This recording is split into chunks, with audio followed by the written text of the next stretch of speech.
there is significant funding by groups and organizations to push that, including Sharia, into the United States? Oh, there's no doubt whatsoever.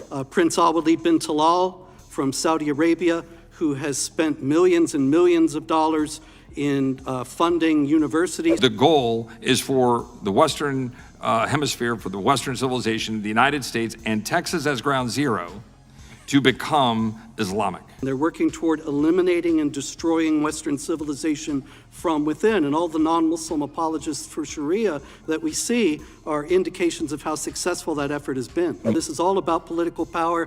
Nihad Awad, in repeated statements speaking about increasing the number of Muslim Congress. Did you hear that statement? The claim that America could shift toward Islamic governance is guaranteed to ignite intense reactions. Some will label it exaggerated, others will call it urgent. But in this House hearing, Chip Roy made his position unmistakably clear.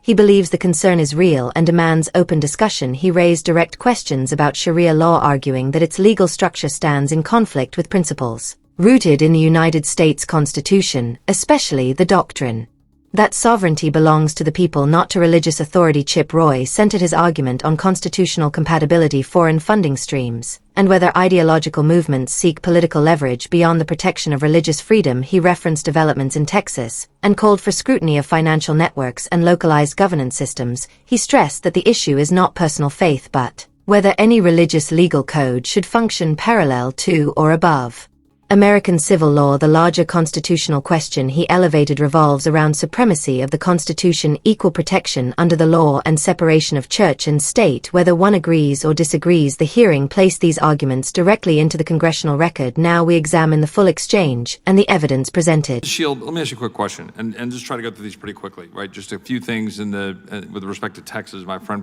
Mr. Gill was just talking about.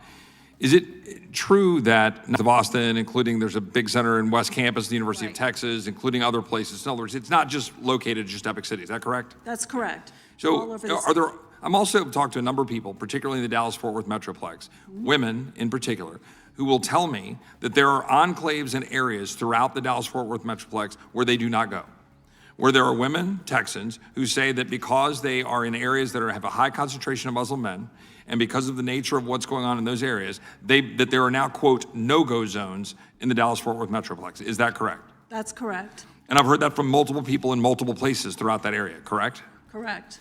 And Mr. Spencer, and I'd look to you on this question here.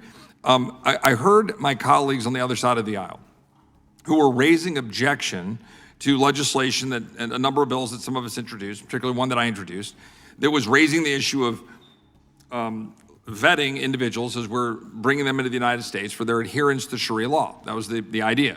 The idea is that Sharia law is inconsistent with our values in Western civilization, so we should know if we're bringing people into the country that may want to advance a system of law or systems that are contrary to our laws.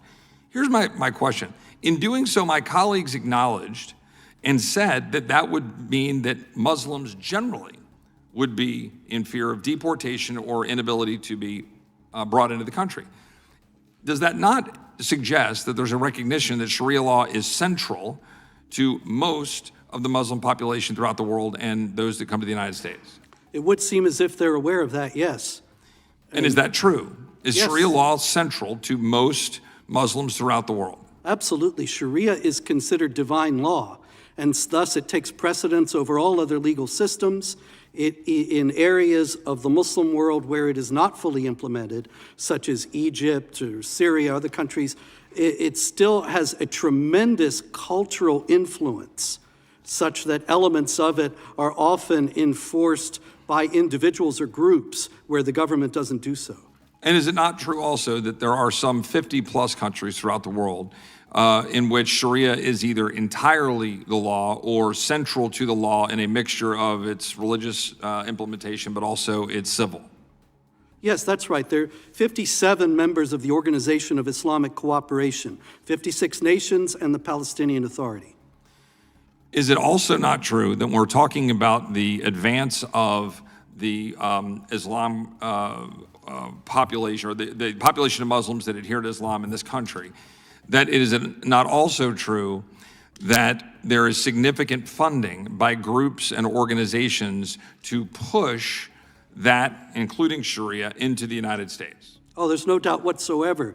You have, for example, Prince Al-Walid bin Talal from Saudi Arabia, who has spent millions and millions of dollars in funding universities such as Georgetown, where they have now the Prince Al-Walid Center for Muslim-Christian Understanding that is designed essentially to whitewash Islam, jihad, and Sharia and present a version of these things that are designed to foster complacency.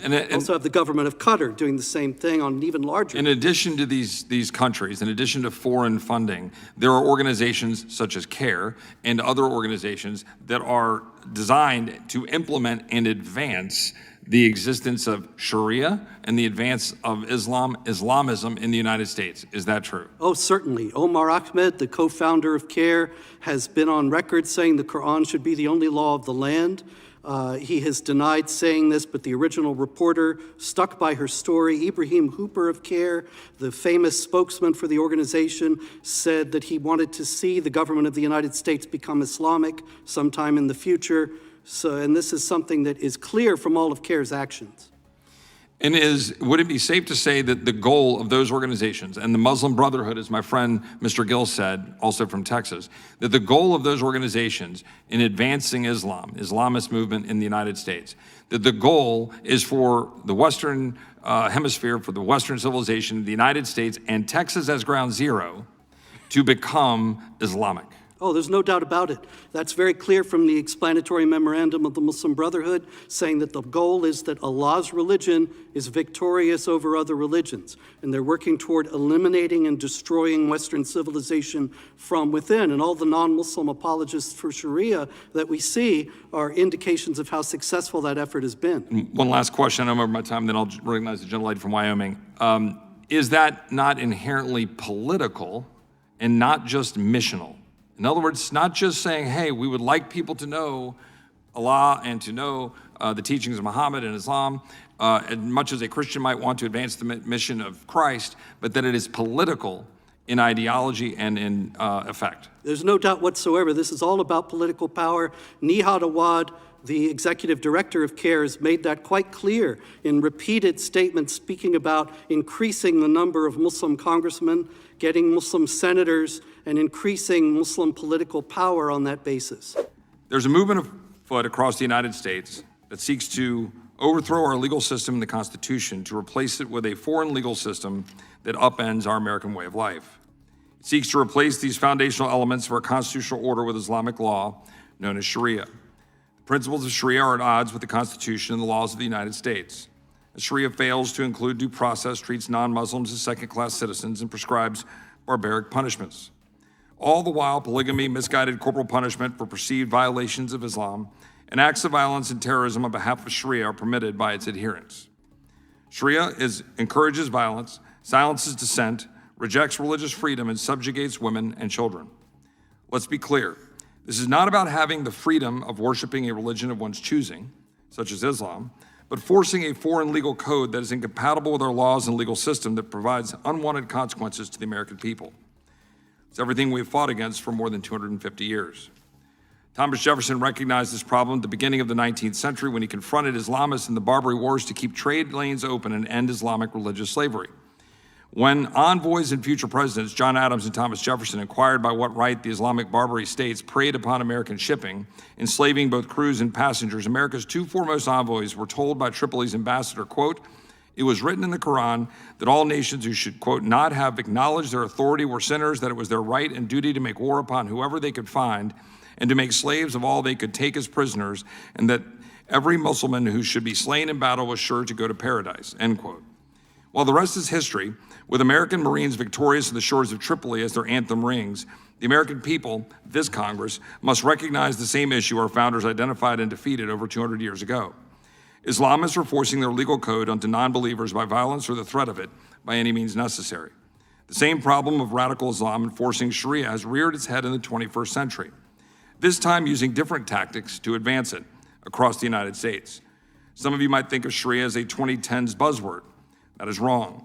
Over the last few years, efforts to impose Sharia on American communities have taken off, and nowhere more than in my home state of Texas. In 2024, members of a Plano mosque sought to create their own 402-acre Islamic enclave governed by Sharia within the state of Texas. It was called the East Plano Islamic Center, or EPIC. And thankfully, after advocacy by many in Texas, the Texas state government has currently stymied it from advancing. To grasp the full weight of Chip Roy argument, we must separate rhetoric from constitutional analysis. He referenced members of Congress, including Ilhan Omar, and questioned whether certain policy positions align completely with constitutional principles or reflect broader ideological commitments. Critics argue that such framing risks conflating religious identity with governance, while supporters maintain that every elected official deserves scrutiny regarding policy objectives. Chip Roy also pointed to early American history, including actions taken under Thomas Jefferson during the Barbary conflicts, to argue that tensions involving political Islam and Western governments are not new, yet historical parallels demand context because modern constitutional doctrine differs profoundly from 18th century geopolitics. At the core, the constitutional issues revolve around equal protection under the 14th Amendment, religious liberty under the First Amendment, and whether any religious legal framework can function inside a secular republic. American courts have consistently affirmed that civil law remains supreme and that no parallel religious authority can override constitutional guarantees. Conversations about demographic shifts, foreign funding to institutions, or community arbitration systems must ultimately return to this legal bedrock. Federal and state laws apply equally to every resident, regardless of faith. The national debate therefore centers on oversight, transparency, and constitutional limits, not on religious identity itself. The United States remains a secular constitutional republic, where laws are enacted through democratic processes and reviewed by independent courts. Assertions about no-go zones, demographic change, or ideological expansion require evidence-driven evaluation rather than speculation. As political debate intensifies, voters will determine how persuasive they find arguments advanced by Chip Roy. The enduring issue is not whether religion exists in America, but how constitutional protections apply equally across every community. That debate will continue long after this hearing concludes.